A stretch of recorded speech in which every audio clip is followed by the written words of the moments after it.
Okay, thanks for the time and the opportunity that is being given to me. Before I'm going to give my speech to all of you, firstly, I would like to show my respect to director, even he is not here, and representative, deputy in junior high school and senior high school, and my beloved students in NOSA.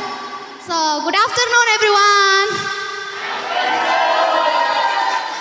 Okay.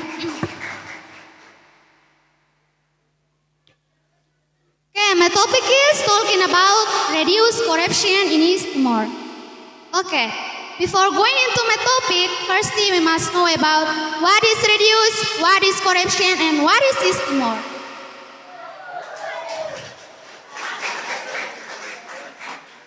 Reduce, it means lessen, downsize, and decrease. Corruption is a form of dishonesty or criminal act committed by a person or an organization started with a possession power to obtain illicit profit or abuse of power for someone's personal. In East Timor is an independent country where we are currently living. And these three words put together, it means that how we are going to reduce or decrease corruption in our country or East Timor.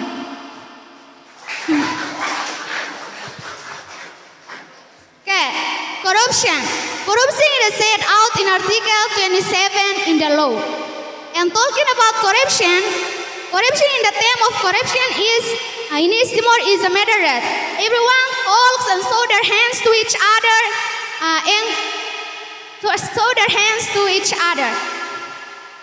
And corruption has become one of the faces that everyone wants to care for and follows according to their testing.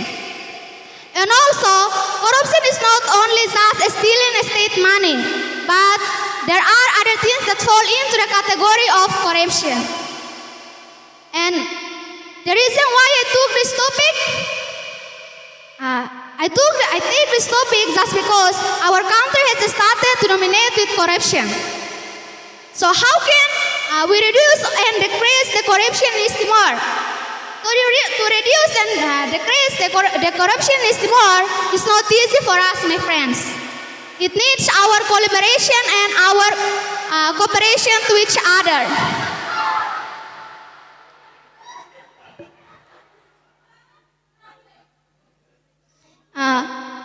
It needs our collaboration and cooperation to complete each other. But for me, I feel like from this collaboration and cooperation, I feel it still cannot. Why I say this? Because the reality of East Timor began to cause a lot of corruption, both in large action and small action. Because in East Timor, the public has started to speak strongly about cases of corruption involving people of power and hold power. Therefore, the issue of corruption is always a very interesting topic to discuss according to the respectively knowledge and versions. And in our beloved country, there are many information that facts that corruption has been put forward. Some people who are power are always involved in the act of corruption.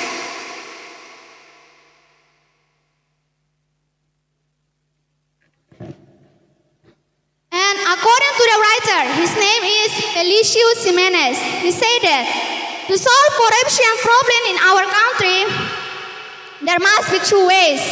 First, prevention and suspected.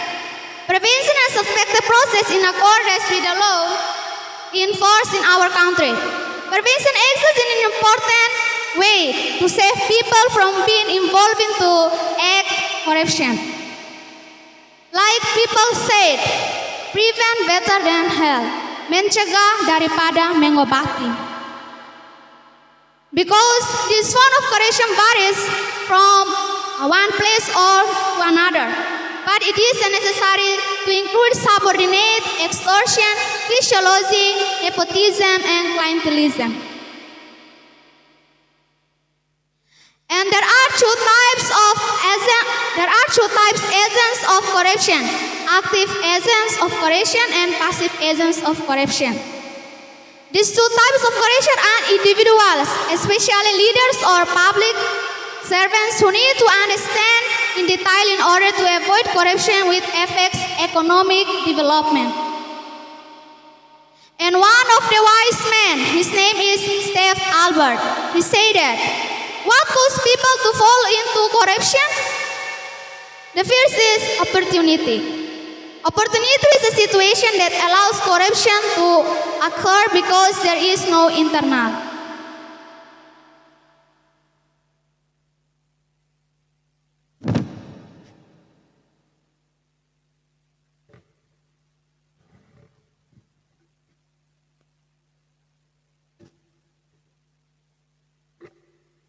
And the organization that has taken account of corruption, there are 5 organizations: EAK, Anti-Corruption Commission; BDHG, Prosecutor of Human Rights and Justice; GOPAC, Global Organization of Parliamentarians Against Corruption; IZE, General State Inspection; GEPED, Peace and Development Studies Center.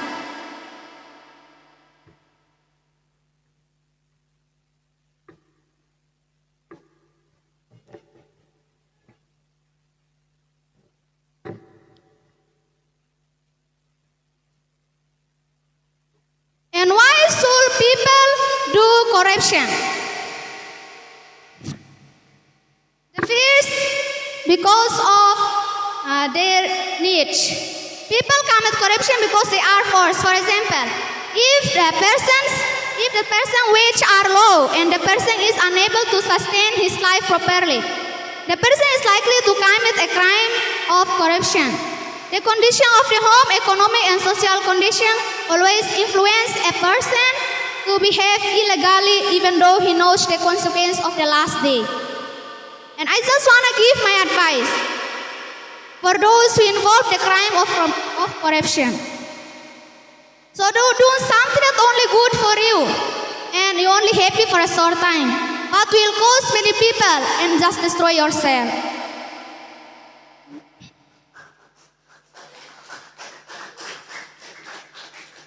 And the second is rakas greed or keserakahan raka. A person who commits a crime of corruption, he has a feeling of greedy. The person has a great salary, money has been available, and everything has been done. He wants to always take the money to increase. And my advice, if you want to be greedy, use your own things or your own money, it's not state money and other things.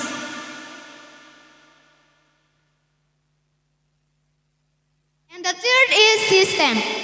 People commit corruption because the control system is poor in providing space and opportunities for people to take an illegal action.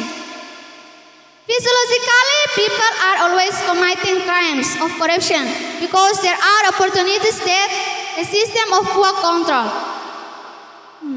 And my advice is, just be yourself even you are poor.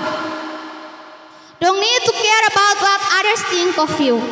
Like one quotation said, live by truth of who you are, not than scientific opinions of what others think of you. Truth is real, opinion is false.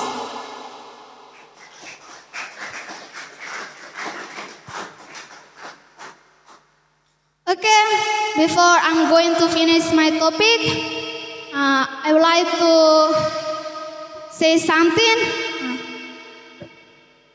All of us know that the stone is so hard to break. But if we are united and we believe each other, even each hard and even each difficult, but if we are believe each other, we can be able to hard the stone, to break the stone even if it is hard. Okay, so with this, and thank you very much for everybody listening.